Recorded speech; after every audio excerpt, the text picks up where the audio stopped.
Hi, everyone. Welcome back. I'm Sonika Garcia, And I'm Brad Davidson, and this is Breaking the Code. a podcast series focused on debunking the myths about the discipline of behavioral science and arming our listeners with the information they need to make sense of behavioral science and to help them apply it to their work as marketers. So, welcome back. Thanks for joining us. Today's episode is called Why Are There So Many Parks in Pharma Ads? AKA, why do all pharma ads appear oddly similar? There's always someone walking in the park, walking on a beach, looking hopeful and joyful with the wind in their hair and a loved one by their side, whether that be a human or a canine. So I want to jump right in. Brad, let me ask you, talk to us a little bit about analysis and optimization of imagery in campaigns and what the role of behavioral science is in that campaign development. Sure. Well, first, let's take a step back. There's a branch of social science called semiotics. Sometimes it gets conflated with linguistics, depending on where you are. But for our purposes, we'll sort of divide those two things. We'll say that the science of studying images as signals is really called semiotics. And for our purposes, that's what we apply to the behavioral science end of marketing imagery that gets produced. So to go back to the very first premise here, like why are there so many beaches? Why are there so many parks? Why are there so many dogs? Why are so many people sailing? There's a lot of sailing in pharma ads. And overwhelmingly, one of the problems is that when we use an image over and over, like we tend to do in pharma, something like the family on the beach or the family picnic at the park, it becomes less powerful. It literally becomes bleached of meaning through repetition. And so it almost gets hollowed out. And instead, it starts to mean something else.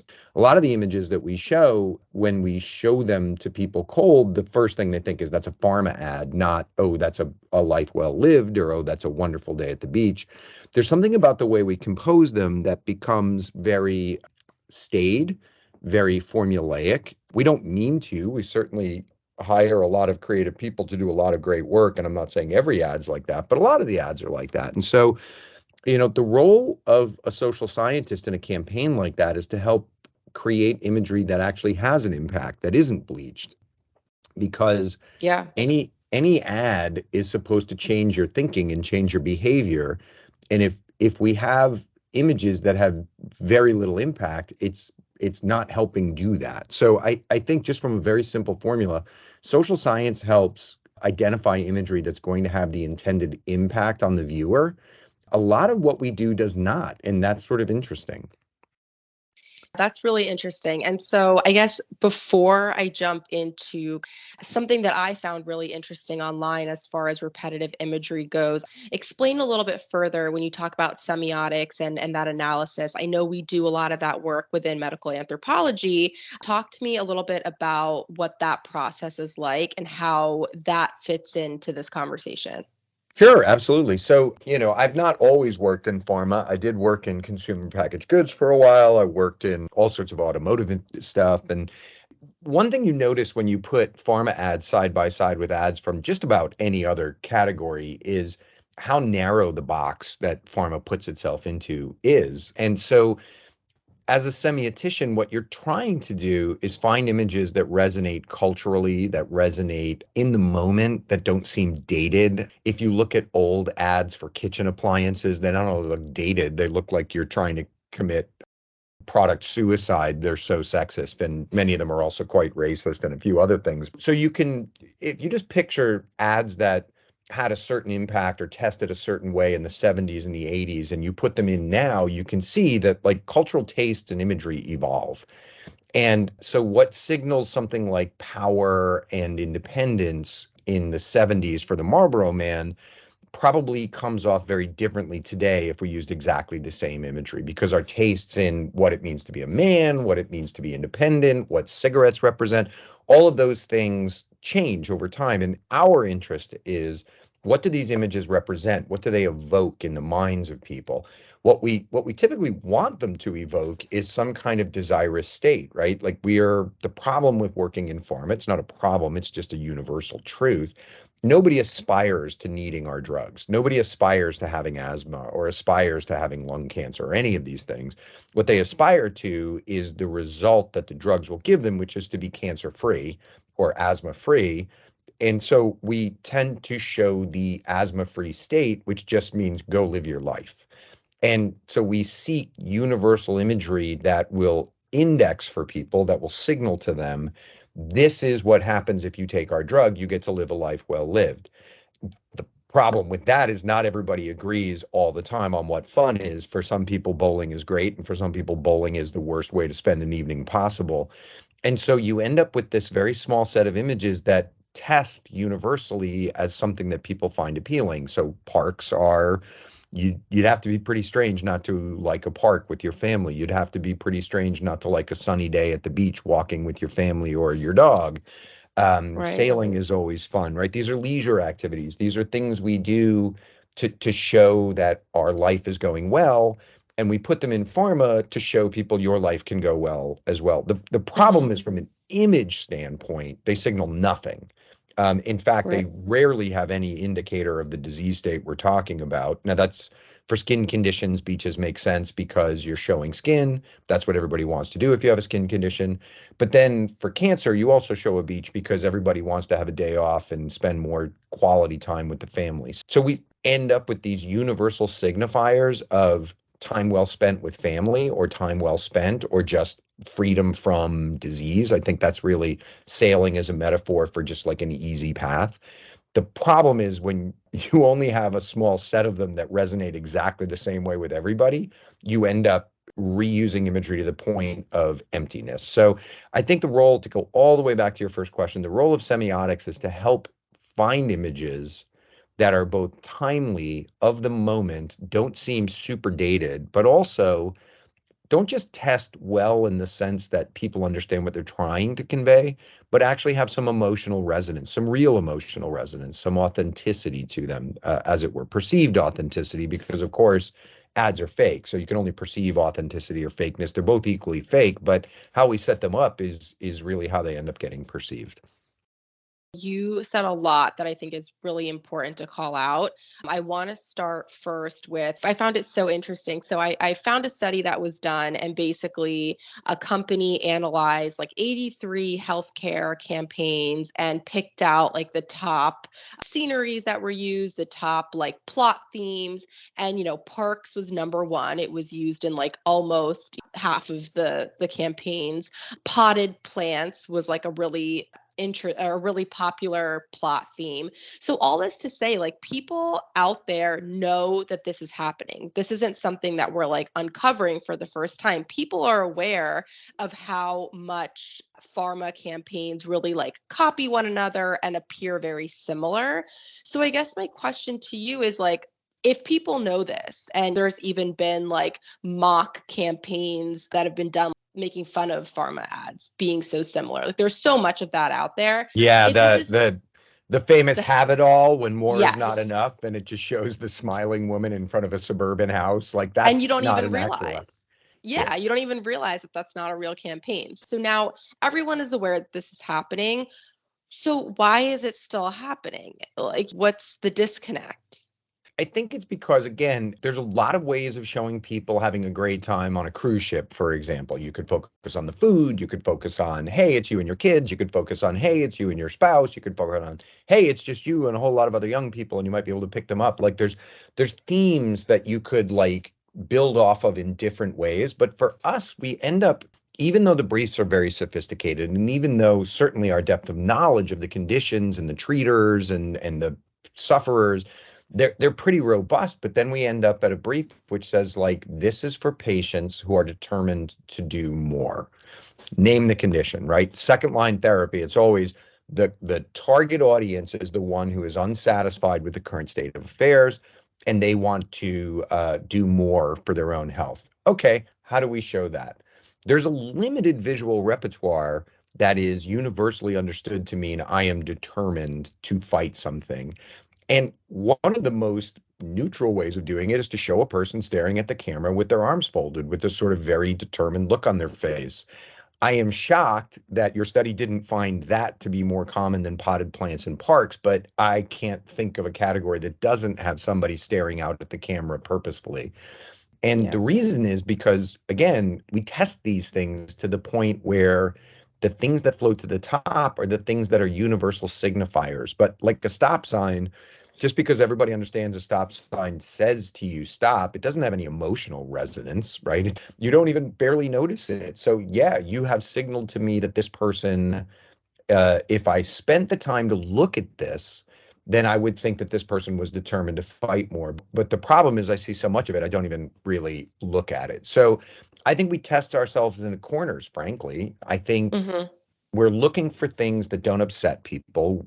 Healthcare is something that you don't have a lot of room to offend or upset people. And so we look for things that are safe. I'm convinced the reason potted plants in parks rather than say actual like wild outdoors because they're safe, because people feel safe there and they test well. And so you end up with a lot of parks and what I call like tamed wild, like suburban lawns and parks and potted plants. Like, yes, it's nature, but it's not going to come out and bite you. So I think we just, without meaning to, but definitely it's our own fault.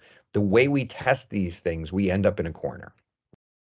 It's definitely the way that we test creatives like lends itself to this repetitive imagery that we just see over and over. And I totally get that. I guess something that you touched on when you were talking about the semiotic analysis that I think is really important to call out, it's this concept of adjacent categories and the importance of Right. considering that when we, develop campaign imagery. And I know there's a term, liquid expectations, and I would love for you to jump a little bit into what that means. And without going too much into detail, because I think we could definitely cover that topic in a different episode on its Yeah. own.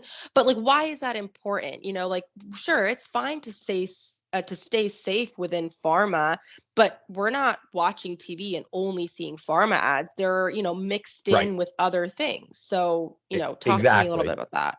Well, exactly. So, for example, let's take something that you and I did recently where we looked at a cancer that mostly affects elderly men.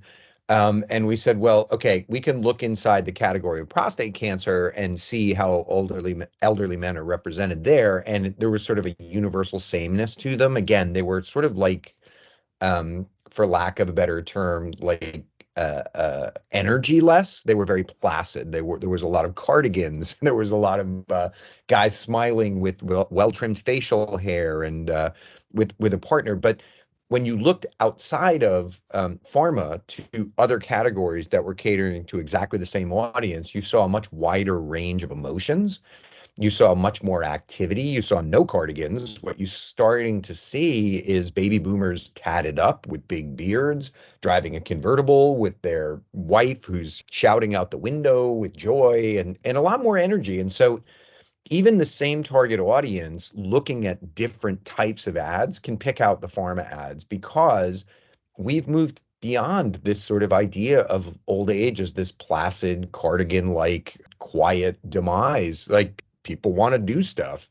The elderly are very active. The elderly are very, for example, sexually active. That's a very big taboo these days. You can't show sensuality among the elderly. It sort of weirds people out in this country. We're changing that though, and pharma hasn't. So I think really what we notice is pharma is very, very conservative, not only in their approach to what they say, but what they show.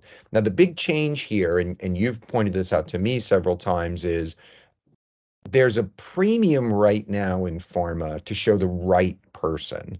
So we have gotten the memo that you can't just show a battery of, well, old white men, frankly, or old white women, that you have to really represent the target demographic accurately. And the target demographic is much more racially diverse than it ever was, no matter what that target is in this country. It's much more gender diverse. It's much more age diverse. So, for example, in prostate cancer, inside prostate cancer, what we saw was age matched heterosexual partners consistently. Outside of that, you're starting to see same-sex elderly couples. You're starting to see mixed-race elderly couples. You're starting to see what they used to call spring-autumn relationships, where there's a big age gap.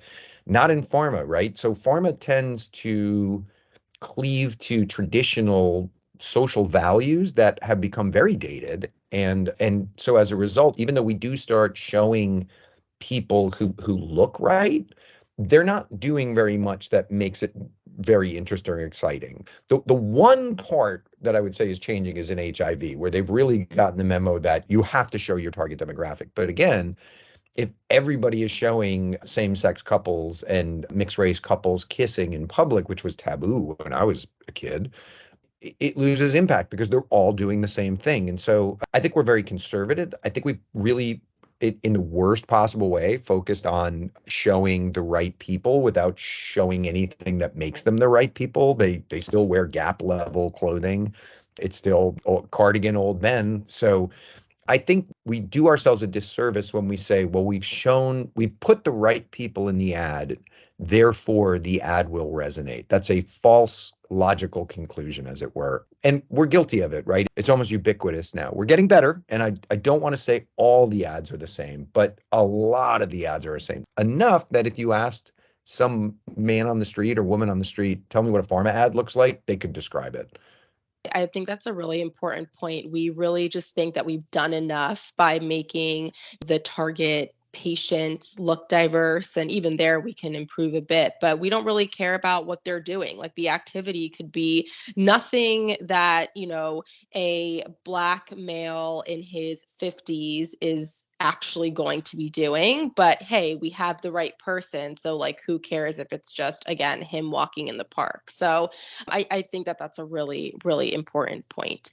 Okay, so this was amazing. I think we should have another episode, not just on liquid expectations and diving in there, but actually maybe a case study on doing this analysis at our agencies and seeing how the creatives really take what we've uncovered and the amazing work that they then do with it is important to call out, because that's been done and it's been very, very unique and amazing, specifically in like the vaccine space. So I would love to dig a little deeper into Yeah. that and show work that has been differentiating that has come out of our agencies. So Yeah. more to come on that.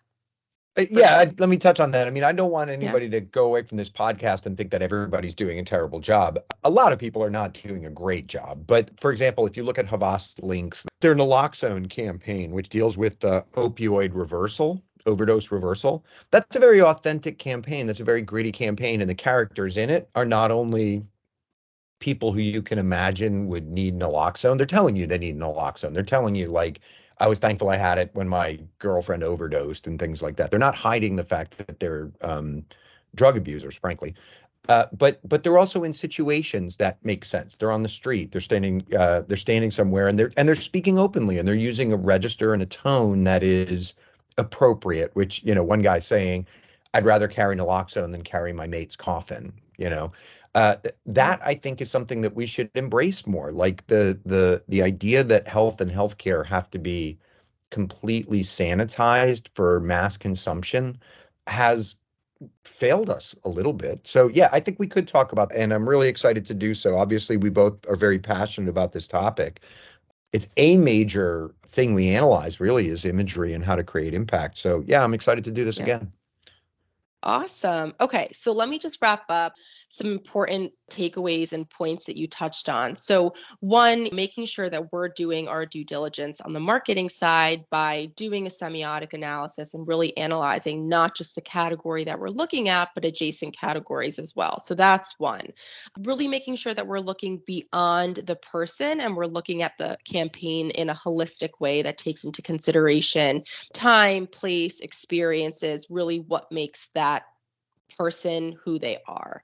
So that's point two. I think a big point is the whole testing of creative. We do not test creative appropriately. We need to do a better job at that to really make sure that we are developing campaigns that are differentiating and unique.